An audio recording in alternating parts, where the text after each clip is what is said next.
Fala pessoal, no vídeo de hoje a gente vai continuar a resolução das questões que tiveram baixo índice de acerto no Enem de 2019, beleza? Não se esquece de se inscrever aqui no canal, ativar o sininho para você não perder nada, seguir lá no Instagram e vem comigo para a gente começar, vamos lá! Uma construtora pretende conectar um reservatório central em formato de um cilindro com raio interno igual a 2 metros e altura interna igual a 3,30 metros. Há 4 reservatórios cilíndricos auxiliares, os quais possuem raios internos e alturas internas medindo 1,5 metros. As ligações entre o reservatório central e os auxiliares são feitas por canos cilíndricos com 0,10 metros de diâmetro interno e 20 metros de comprimento, conectados próximos às bases de cada reservatório.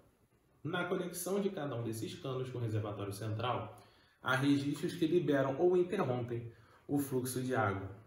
No momento em que o reservatório central está cheio e os auxiliares estão vazios, abrem-se os 4 registros e, após algum tempo, as alturas das colunas de água dos reservatórios se igualam, assim que cessa o fluxo de água entre eles, pelo princípio dos vasos comunicantes. A medida em metro das alturas das colunas de água nos reservatórios auxiliares após cessar o fluxo de água entre eles é... Então, pessoal, o que ele fala na questão é basicamente que ele tem um reservatório central cheio, tá? Quando ele fica cheio, os canos são ligados, tá? E aí a água sai do reservatório central para chegar nos auxiliares e aí a altura dos 5 reservatórios, o central e os 4 auxiliares vão ficar iguais. Porém, não podemos esquecer de jeito nenhum, que os 4 canos estarão cheios d'água. Porque a água vai passar pelos canos e aí que vai encher os 4 reservatórios auxiliares. Só que como a água não saiu se perdendo por aí, então significa que o total de água que a gente vai ter é exatamente quem? O volume do nosso reservatório central. Então, o nosso reservatório vai mudar de altura, vai descer, os auxiliares vão subir de altura e vão ficar com alturas iguais. Ele quer saber que altura vai ser essa, tá bom?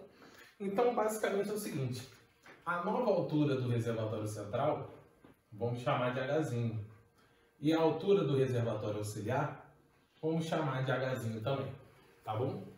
Então, o volume que vai ficar no reservatório central, que é π, já que é um cilindro, né? Π vezes 2 ao quadrado, vezes a altura, H, mais o volume dos 4 canos, 4 vezes π, vezes 0,05 ao quadrado, vezes a altura, que é 20, mais o volume dos 4 reservatórios auxiliares, que são 4 vezes π, vezes 1,5 ao quadrado, vezes a altura, tem que dar igual ao volume inicial do reservatório central, que era ele completamente cheio. π vezes 2 ao quadrado, vezes a altura completa, que dão 3,3. Tá bom? Aqui a gente vai ter 4πh mais 4 vezes 0,05 ao quadrado vezes 20 dá 0,2 π. 4 vezes π vezes 1,5 ao quadrado vezes h dá 9πh. É igual a, essa conta aqui vai dar 13,2 π. Tá bom? Agora a gente vai fazer o seguinte. A gente tem que 13πh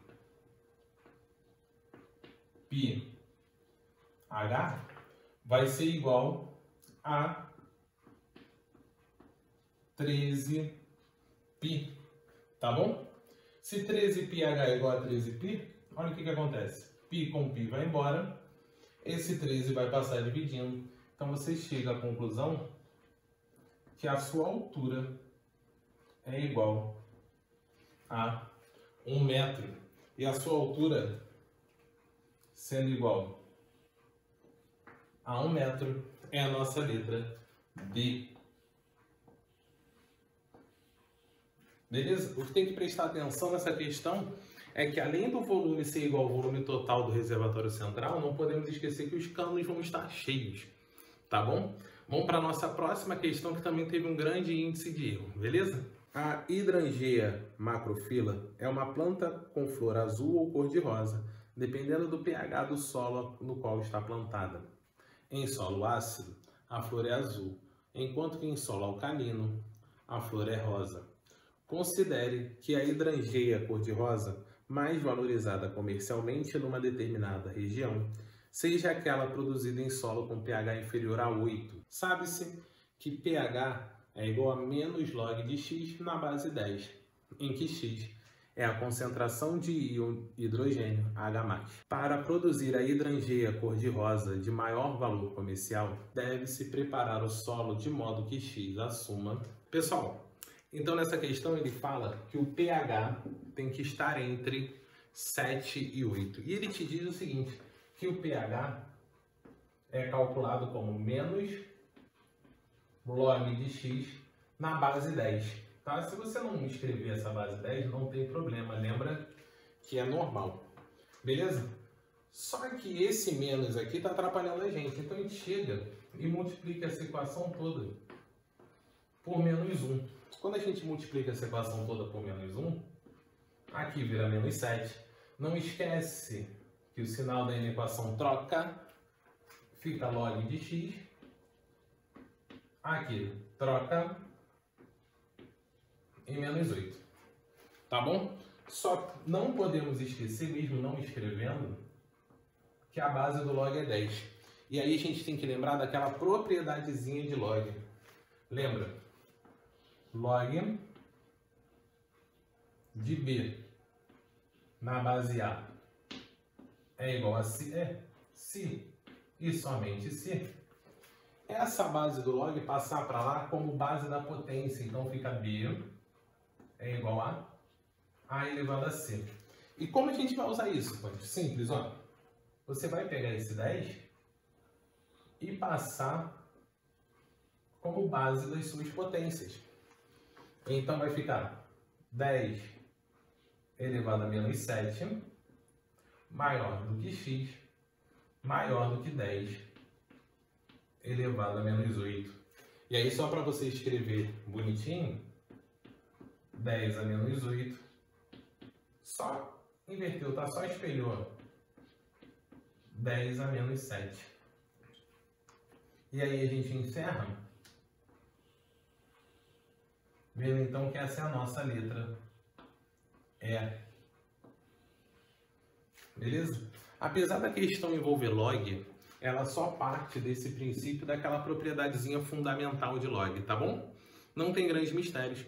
Vamos para mais uma questão aí, que também teve um índice de erro bastante significativo. Vamos lá. O dono de um restaurante situado às margens de uma rodovia percebeu que, ao colocar uma placa de propaganda de seu restaurante ao longo da rodovia, as vendas aumentaram. Pesquisou junto aos seus clientes e concluiu que a probabilidade de um motorista perceber uma placa de anúncio é meio. Com isso, após autorização do órgão competente, decidiu instalar novas placas com anúncios de seu restaurante ao longo dessa rodovia, de maneira que a probabilidade de um motorista perceber pelo menos uma das placas instaladas fosse superior a 99 centésimos. A quantidade mínima de novas placas de propaganda a serem instaladas é... Pessoal, então aqui, ele percebeu que a chance de um motorista perceber a placa é meio. Então a chance dele não perceber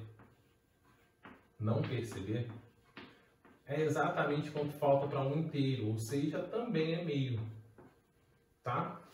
Você que é meu aluno, que tem aula comigo, sempre lembra que quando eu falo que numa questão, quando aparece um pelo menos, toda vez que aparece um pelo menos, o que é bom você saber?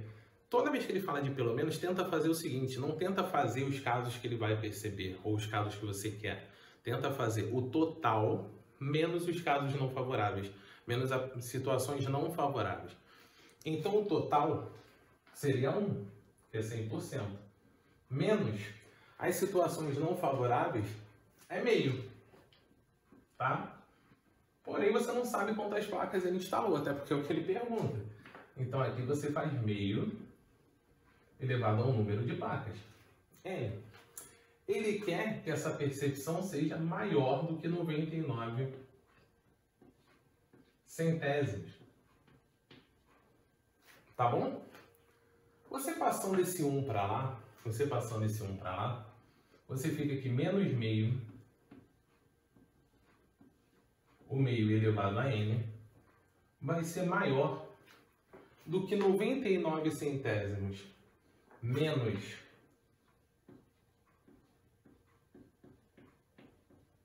1 centésimo. Desculpa. 100 centésimos, que é um inteiro, ou 100%, esse cara daqui vai dar menos 1 centésimo. Então, menos 1 meio elevado a n tem que ser maior do que menos 1 centésimo, tá bom? Aí você vai fazer a mesma coisa que a gente fez na questão de número 7, na questão de número 2, desculpa, as do pH. Você vai multiplicar aqui por menos 1, e aí você tem que meio elevado a n tem que ser menor do que 1 centésimo. Não esquece que o sinal do meio vai trocar. E aí o principal, ó, o 1 elevado a n vai dar 1. Beleza. Para essa fração ser menor do que essa, esse denominador tem que ser maior do que esse. Então vamos pensar aqui nas potências de base 2. Eu quero que esse cara aqui embaixo fique maior do que 100. Então, ó, 2 elevado a 1, 2. 2 elevado ao quadrado, 4. Ao cubo dá 8. A quarta dá 16. A quinta dá 32. A sexta dá 64. E a 7 dá 128. Então, a gente tem que seu n é igual a 7. Aí você fala, mas pô, a gente nem tem essa resposta. Não tem porque ele já instalou uma placa. Então, tua resposta são as 7 placas menos uma que está instalada. Ele vai ter que instalar 6 placas no total, tá bom? 6 placas no total, nossa letra D.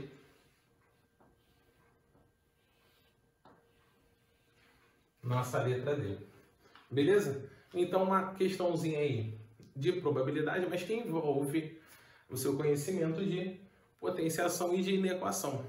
Beleza?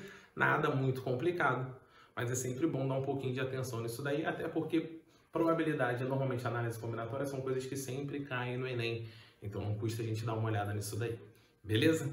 Um ciclista quer montar um sistema de marchas utilizando 2 discos dentados na parte traseira de sua bicicleta, chamados catracas. A coroa é o disco dentado que é movimentado pelos pedais da bicicleta, sendo que a corrente transmite esse movimento às catracas, que ficam posicionadas na roda traseira da bicicleta. As diferentes marchas ficam definidas pelos diferentes diâmetros das catracas, que são medidos conforme a indicação da figura. O ciclista já dispõe de uma catraca com 7 centímetros de diâmetro e pretende incluir uma segunda catraca, de modo que à medida em que a corrente passe por ela, a bicicleta avance 50% a mais do que avançaria se a corrente passasse pela primeira catraca a cada volta completa dos pedais. O valor mais próximo da medida do diâmetro da segunda catraca em centímetro e com uma casa decimal é... Então, pessoal, essa última questão que a gente vai fazer, ela pode ser resolvida até por física, tá? Mas tem um jeito da gente resolver só por matemática. Pensa o seguinte, ele disse que passando pela segunda catraca ia dar 1,5 volta do que seria a primeira catraca, né? Seria 50% a mais. 50% de uma volta é meia volta, então 1,5 volta. Então uma volta são 2 πr, certo? Mais meia volta dá 1 πr. Isso tem que ser igual a 2 vezes π vezes o raio daquela primeira catraca que ele te falou. Só que se o diâmetro é 7, o raio é metade de 7, que são 3,5. Beleza? Essa daqui é a equação matemática que a gente vai usar para resolver a equação. 1,5 volta tem que ser igual à próxima. Tá bom? Então aqui, 3πr tem que ser igual a 7π. E aí, π e π vão passear.